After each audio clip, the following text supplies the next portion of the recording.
Movies on fire. Movies on fire. So, I was just kind of pondering how I would remaster The Searchers, and I have a really fantastic solution. Ooh, I'm very curious.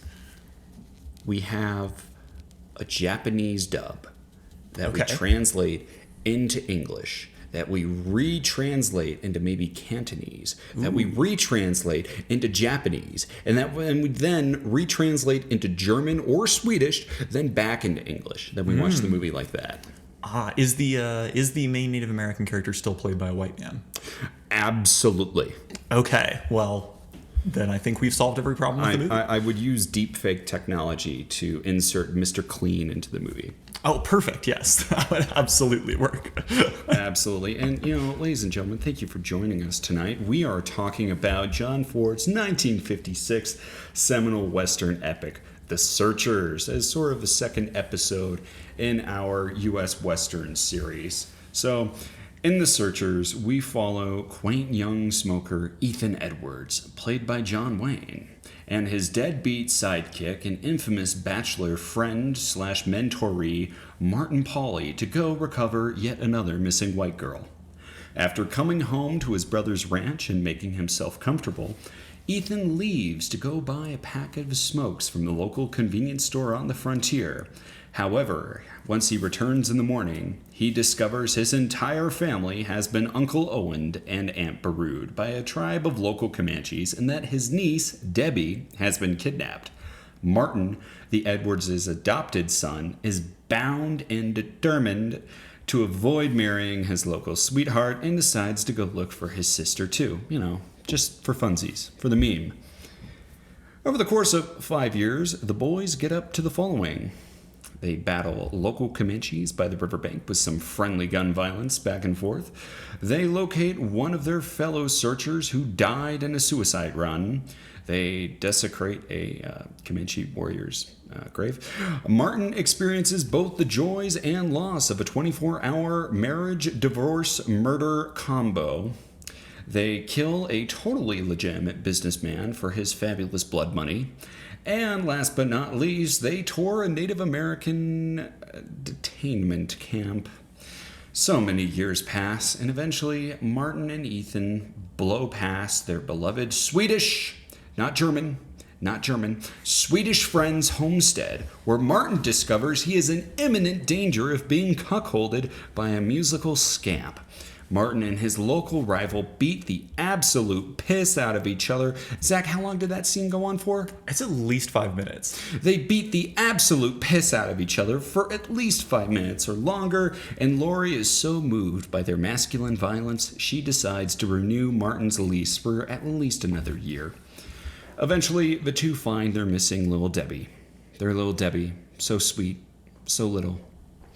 And they discover she's not a girl no more. She's basically a full-grown adult, having spent the last 5 years camping out with her new Comanche friends. Ethan is grieved she stayed out after bedtime and tries to murder her. Martin disagrees with this, and eventually the two hustle up with the cavalry, including a decorated Nepo baby. They charge the camp and they rescue Debbie. Ethan kills Scar, takes his scalp, and decides he will never, ever do a violence ever again. For real. Swears these you guys. He can quit killing anytime he wants to. Eventually, Martin marries Lori, Debbie begins an exciting therapy journey with a newer, whiter family, and Ethan decides to go look for more smokes on the frontier. So, Zach, this is the second episode in this series, and what is your personal relationship to The Searchers? How does this movie make you feel whenever you watch it? Yeah, that's a great question. And I'm someone whose family's been in the West for a while. So there's kind of a family tie to this era of American history. And The Searchers always leaves me feeling, I guess, discontented, kind of uncomfortable, in a very kind of fundamental way that I'm never 100% sure how to feel about most of the characters, about most of what it presents. And I think that is the point. I don't think this is supposed to be a very simple story about the West. despite the fact that it has very simple Western tropes in it. Obviously, this is using some very old Western concepts. So the white woman who's been kidnapped by the horrifying natives. You have the searching team trying to find her. You have the pretty stereotypical Indian attack on the homestead. But Ford uses those very old tropes in a very different way, and the white Americans don't come out particularly cleanly. Yeah, I mean, I think these were some of the jokes I was trying to make in my faux synopsis of The Searchers. There are a lot of things here that I feel like could have been played perhaps a lot straighter than they were, and it's a real testament to John Ford's ability as a filmmaker and just a storyteller in general, I think, to craft a tale that sort of forces you to take a double take at your main characters, at your heroes, and to question exactly what they're doing, the morality of it all. Yeah. And as such, where better to start than our main character? John Wayne, the biggest name by far on the cast, plays Ethan Edwards, who is the central figure in this movie, but he's also a very conflicting figure, because while he is our standard generic kind of individualistic cowboy, he's also a horrible human being. Dude, he has like 4 minutes in this movie where he is not being an absolute son of a bitch. Yeah. And it's worth noting that's not our modern perspective on it. The movie also calls him out multiple times as being particularly terrible. He's introduced in a Confederate jacket wearing Confederate States of America belt buckle. I love it too, because he walks in to his brother's estate, and you and I were having this conversation before we started recording. You kind of get the feeling his brother is looking at him as being like, "Oh, hey, you're back. So, yeah, leaving you. When were you gonna do that?" Yeah, and you can tell as well he fought in the Civil War for the South, obviously, and then after that war, it seems like he probably fought in the second Franco-Mexican War. He definitely fought in something between then and now, because it's been a few years. It's 1868 at the opening of the movie. So he's continued to fight. He doesn't know another life. And throughout the movie, we see that he is brutal. He is violent to the extreme, to the point where even the other American settlers are like, dude, you need to take it back. Like, keep it down a notch, dude. Yeah, I mean, there's a really interesting scene in this movie where it's during a gun battle about maybe a quarter of the way through it, where he is firing on retreating combatants, and the sheriff is giving him the stink eye and really holding him back. I feel like, this is something that Tarantino kind of responded to in The Hateful Eight, where he decided to fill that movie with a whole host of really despicable characters. And look, John Wayne's Ethan Edwards could walk onto the set of that film as his own character, and I don't think hardly anything would change. Yeah, there's a later film that's shot beautifully, but is, I think, a great example of that as well, where they come across a buffalo herd during the search, and he shoots them by his own statement, not because specifically they need meat, but because he doesn't want them feeding natives. Yeah, and I really appreciate Jeffrey Hunter's performance, because he has to play the foil to Edward. And they develop something akin to, I think, a father-son relationship. But, towards the end of the movie, it is Martin who has to hold Ethan back and not the other way around. I mean, it's really Martin who is... I almost feel like, despite what John Wayne's character wants, he's almost the only thing that's holding him back from becoming what seems less than human. Yeah, and we see as well, Jeffrey Hunter's Martin is an 8th Cherokee, so he is part native. And it's worth noting he's been adopted by the Edwards family, and it was Ethan who found him. That his parents, Martin's parents, although also Ethan's parents is heavily implied, were killed in the frontier battles. We don't know which side killed Martin's parents. It's very heavily implied in the scene in the graveyard that Ethan's parents were probably killed by Comanches. But we know that Ethan found him, but he hates him. He consistently belittles him. He makes jokes about his native heritage. We see that he is deeply disgusted by him eating at his family's table. But towards the end of the movie, we also see that Ethan, when he thinks he's going to die, wills everything to Martin. He doesn't have anyone else. He's driven everyone else off. And it's heavily implied as well at the beginning of the movie that Ethan and Martha, who is his brother's wife, seem to have some sort of history. And it's made pretty clear that this kind of almost, I think you mentioned almost Norman Rockwell style homestead probably could have been Ethan's had he not been so caught up in the war.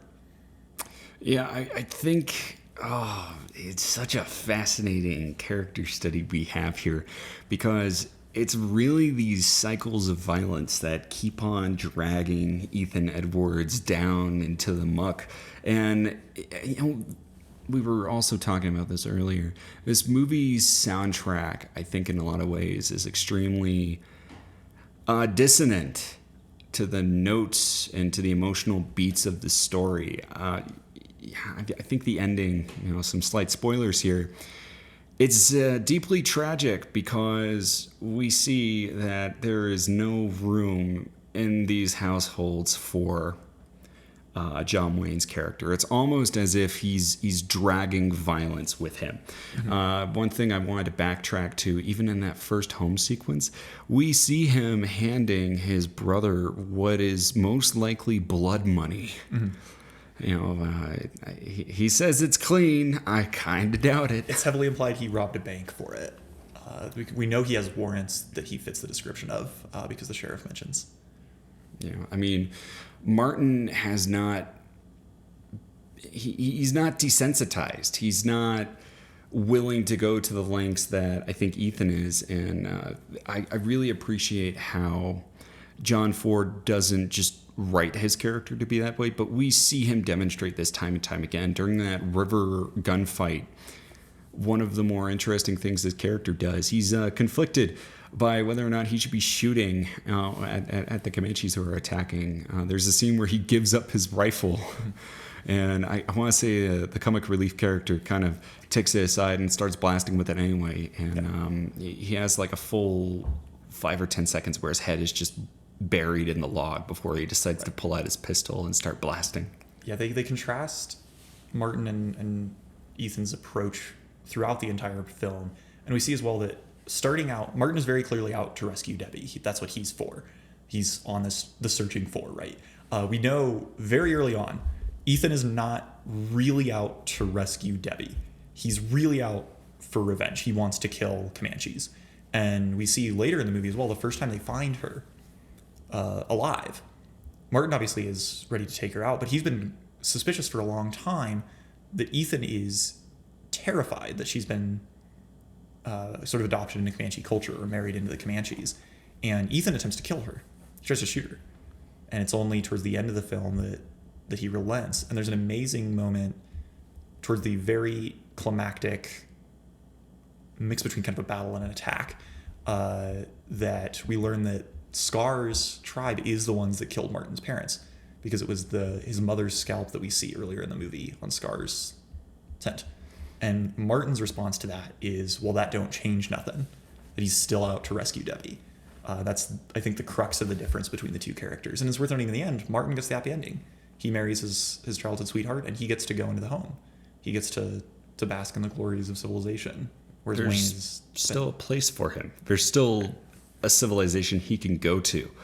Whereas, sure, he's still alive by the time the movie leaves him, but how lucky do we think this guy is? You can be that rugged individual, but, the counterpoint to that is ultimately you stand alone. And I really think it's just a matter of time before a man from the bank shows up with a hefty inheritance for Martin. So it's a happy ending for him, I suppose. Yeah. But yeah, there's really, I don't think the movie is suggesting that Ethan, maybe it's hard to say whether or not he deserves to be redeemed when I'm not sure he can be. I'm not even sure he should be. Yeah, I don't think he would want to be either. It's worth noting, he spares Debbie, but I don't think that means he's relented on his crusade, essentially, against the natives. I don't see this man giving up the war, even at the end of the movie. Yeah, and I gotta tell you, the scene that I alluded to earlier at the Detainment camp is, look, I'm not going to say that this scene was just uncomfortable in 2025. I'm sure that, okay, sure, it was the 1950s, but, if I were watching it back then, I think I would feel a little bit, perturbed by it. I mean, it's a very cold scene. The music is downplayed. It's kind of like, it's honestly the most upsetting that I think this film gets. It's like the least fun part of the movie. And I think that is where a lot of the racial politics in this film really come to a head, where, we see plenty of quote unquote white people who are, well, they're not white no more. Yeah.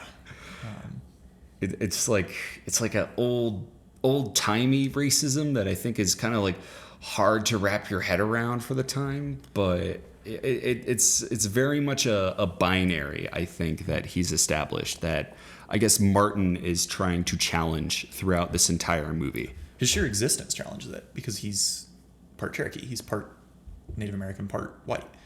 And it's worth noting, anytime that someone does cross those boundaries, for instance, Debbie living with the Comanches, Ethan can't see a way out except to lump her in with the Comanches, which for him means to murder her, because he's a horrible, horrible person. Yeah, I mean, I think to Edward's point of view, Debbie being taken by the Comanches is like in the Alien films when the face hugger latches on to someone. Yeah. It's like, I have to put her down. She's no longer human. She has to go.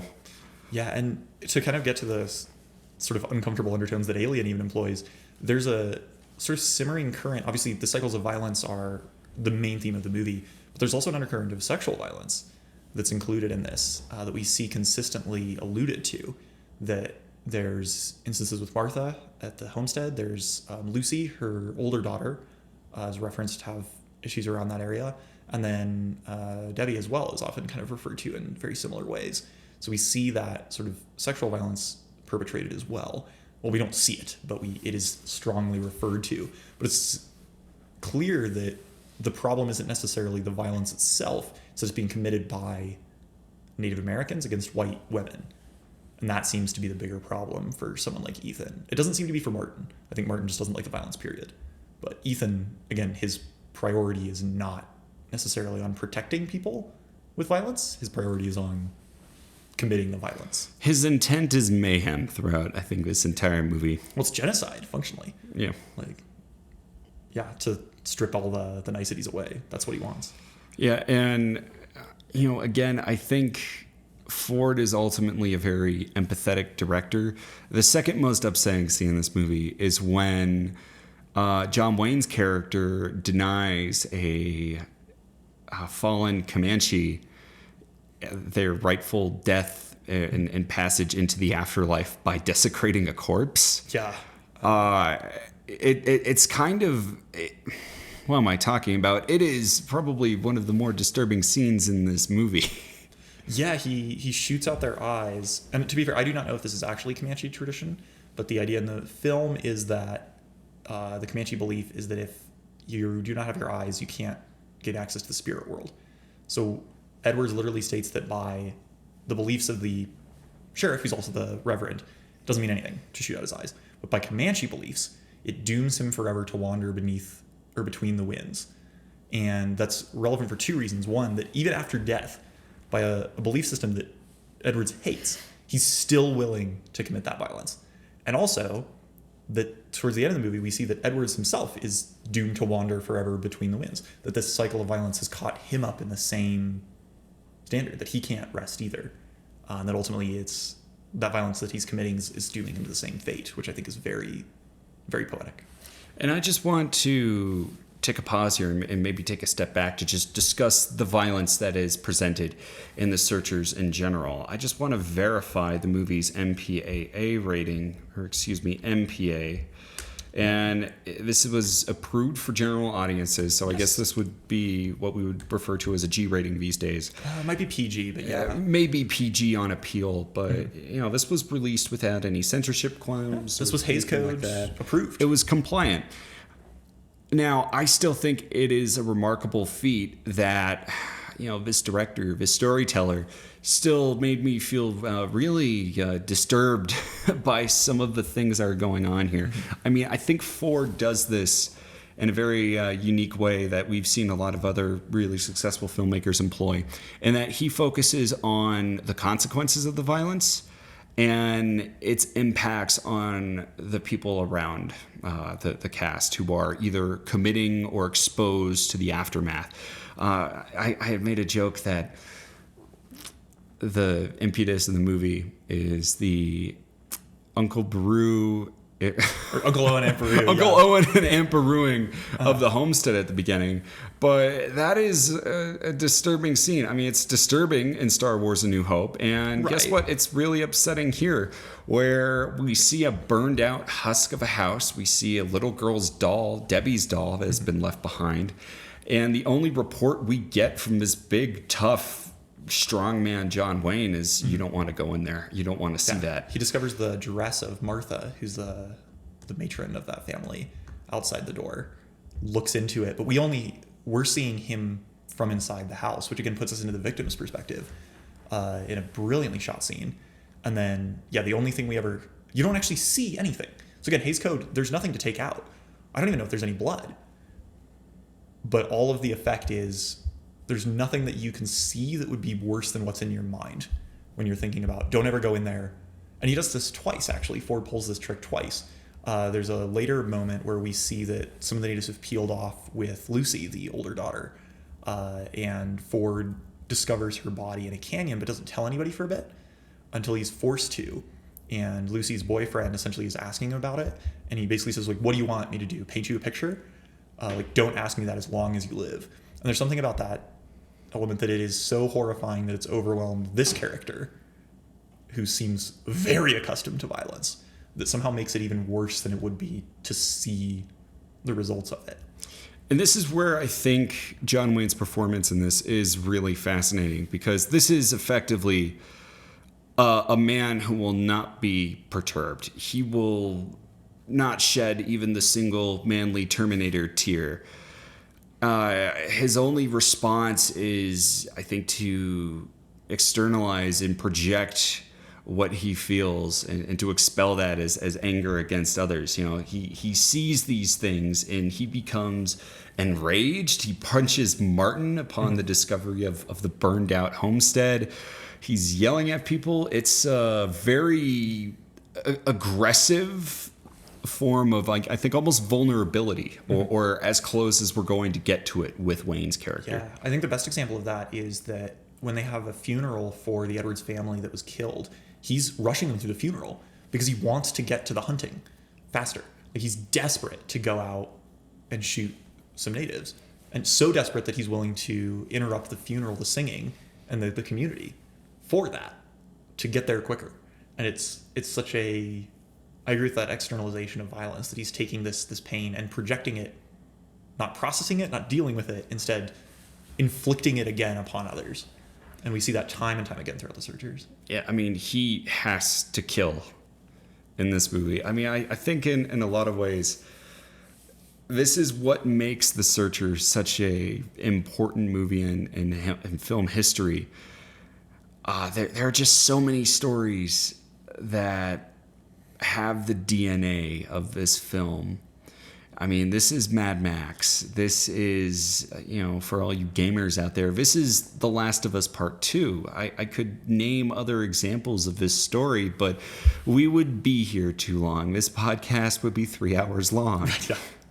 It's still a very good example of that story, too, of examining cycles of violence. Because the movie's structure, ultimately, the first half of the movie, the first hour, maybe hour 15, is a pretty traditional Western.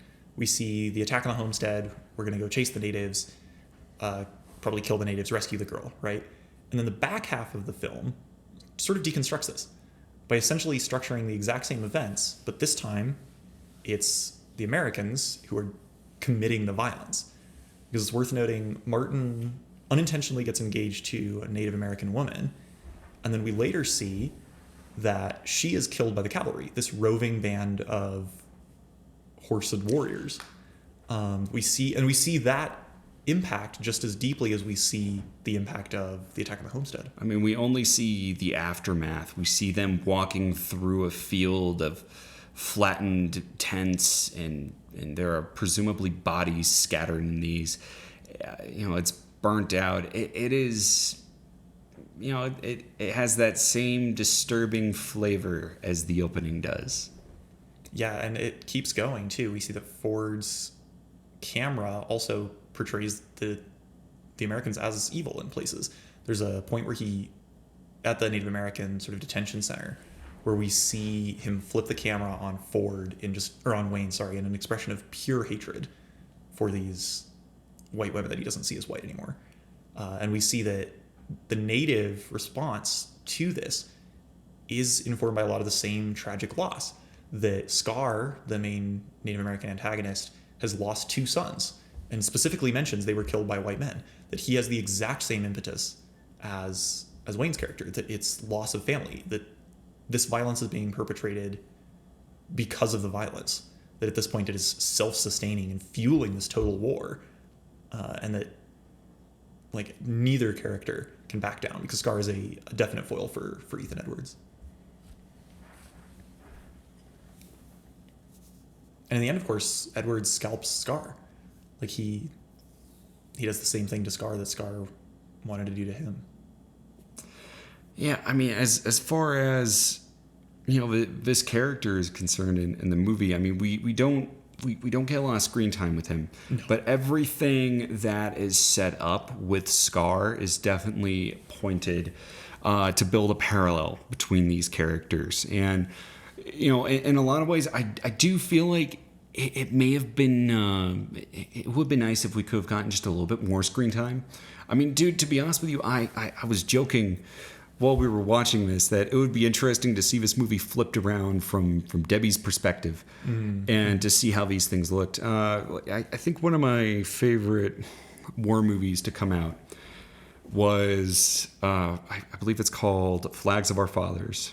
It's Clint Eastwood's 2006 dramatic biopic about the group of soldiers who raised the flag at Iwo Jima.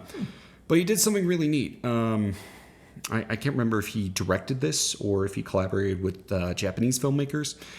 But there is a interquel movie shot entirely from the Japanese perspective. Interesting, yeah. Of soldiers who were serving on Iwo Jima.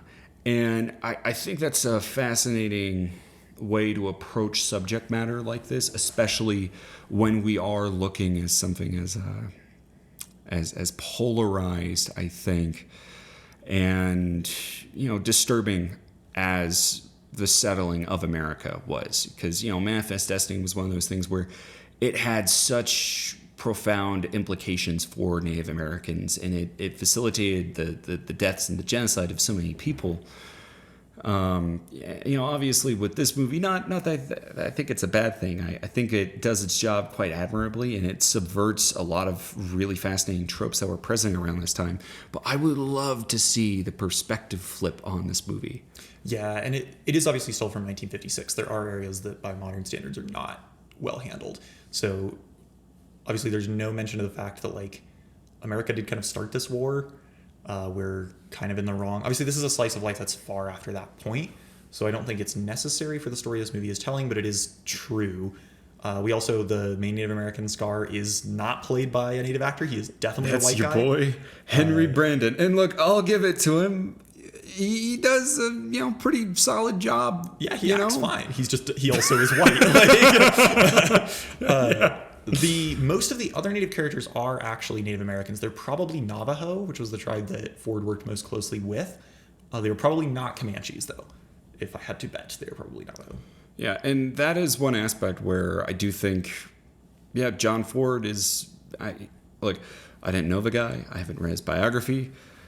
But he does things in this movie where I feel like if he didn't have at least some modicum of respect, I don't think he would have handled the film in this way. Yeah, and that's kind of the difficult legacy of this sort of thing is, do we see him embracing the Native American perspective and noting that, because obviously the cavalry is very clearly portrayed as very similar to the Native American war bands. So do we see his final scene where the Americans come barreling into the camp and commit their own Homestead Massacre, where more Native scenes are Native women and children running away than firing back at the Americans? Or do you see a white man cast as the only speaking role for a Native in this movie? And the uncomfortable truth is they both exist in the same movie. Yeah, I would agree. I mean, there are some things where a lot of things can be true at the same time. And, in this day and age, I feel like that can be just a really hard thing to, wrap your head around. I mean, look, we live in a very complex world. There's a lot of shit going on right now. Right. And I don't know if this movie is progressive or conservative. I cannot assign that. Yeah, because there's a lot of points where I'm watching this where, look, with a couple of tweaks in the editing bay, some cuts here and there, this could be a slow burn A24 psychological horror film. Yeah, seriously. But it is a rip-roaring ride. We were mentioning before we started filming that the movie's almost exactly 2 hours, it's like 158 something. But it feels longer in a good way, where it's like you finish it up and you're like, wow, that must have been a long movie. But it's very tight. And there are elements to it as well that I think it conveys a lot of information very effectively, which allows us to get into the filmmaking craft around this, because that's something you were consistently commenting on. Oh, God, yeah. So, look, while we were watching Stagecoach, I was perfectly thrilled with Stagecoach. I thought it was a lovely movie. It had some really spectacular action scenes. True, I recall that there was a scene in it that was like straight out of Mad Max Fury Road, or is the other way around? I think it's the other way around. Now, that movie was 1939. This is coming out in 1956. We're talking, that's nearly a 20-year gap in the advancement of filmmaking technology. John Ford, Zach, as you were keen to remind me on today, he was a World War II veteran who had filmed such events like the Battle of Pearl Harbor. Midway.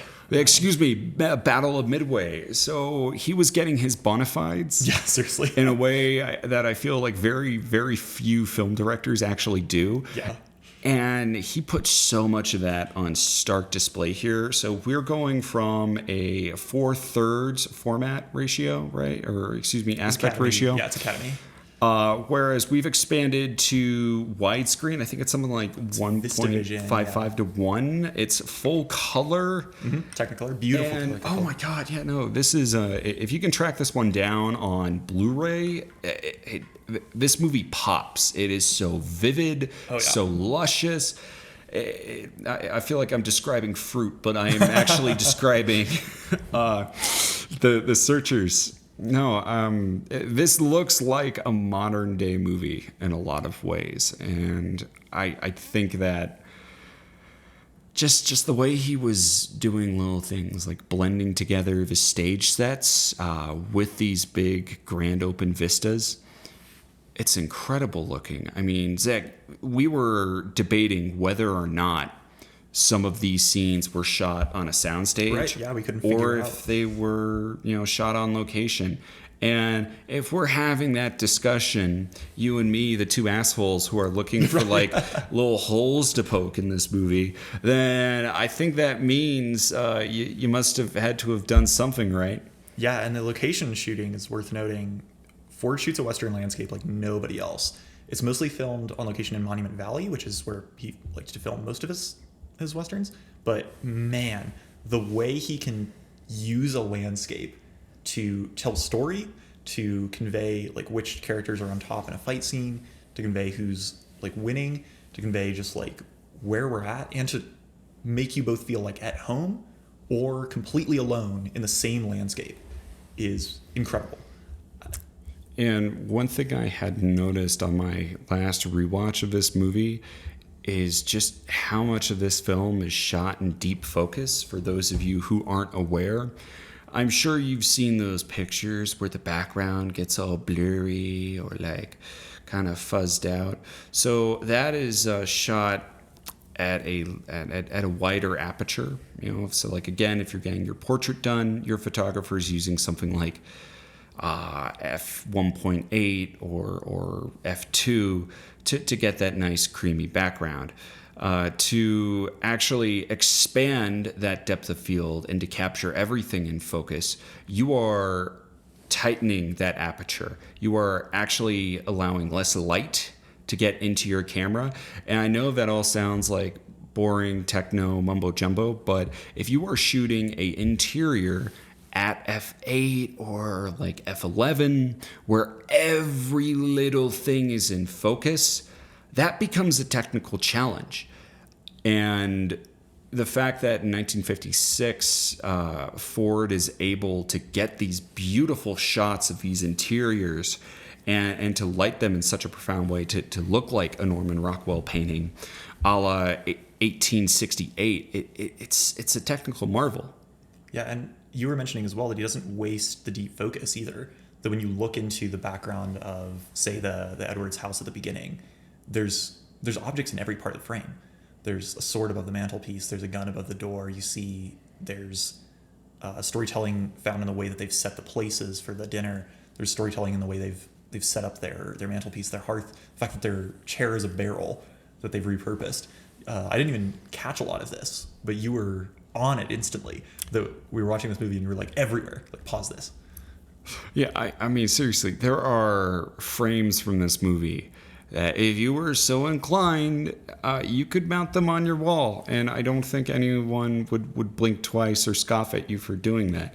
I do not, overstate my opinion when I say this is truly a beautiful movie. Yeah, just moment to moment, it is stunningly beautiful, which is very difficult to exist in the same movie as these extremely uncomfortable scenes. And you would expect that to cause some tonal dissonance, but it really doesn't, which is almost impossible. I don't know how it's managed, but it feels like you shouldn't be able to marvel at the beauty while there's this horror in the background, but you can. It's strange. Yeah, I mean, it was definitely, I think, a thought-provoking watch for me. And look, this is a movie that I think, at the heart of it's interrogating, I think, what America is. And that is probably one of the things that maybe intrigues me the most about this film. Yeah, there's a lot of commentary on kind of American civilization. We've mentioned the cycle of violence, which is one of the big themes. But there's a secondary one of violence might be necessary to win the frontier, but those people can't live in the world they've created, which is a very generic Western thing, but it's generic because Ford made it that way. That we see the movie opens with the door of the homestead opening up to allow Ethan to wander in, and it ends with the door closing on him and as he's leaving. We see doors are consistently framing people throughout this movie, and we also find that, again, Ethan seems to have walked away from Martha at some point in the past, but Martin is on a knife's edge as to whether or not he's going to do the same thing, because he's presented very early on with a love interest in the form of Laurie, the Jorgensen's daughter, who definitely has her eye on him. And I if I can just interrupt you there, I did find that to be kind of refreshing, because I think, we see in a lot of movies, especially older films, your female characters are going to be very reserved. They're going to be very, I think, obedient and demure. Mm-hmm. Laurie, or they're like aggressive femme fatales. She is like the opposite of those things. Like, she knows exactly what she wants. Mm-hmm.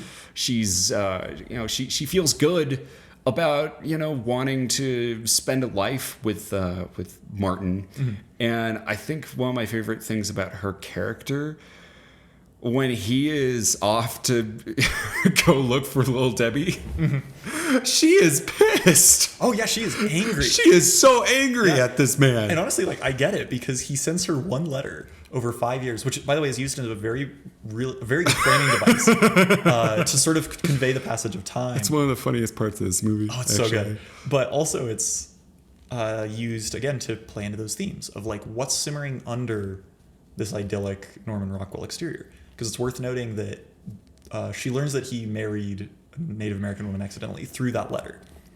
And obviously she's angry because she wants to marry him, and who doesn't? Jeffrey Hunter is very hot.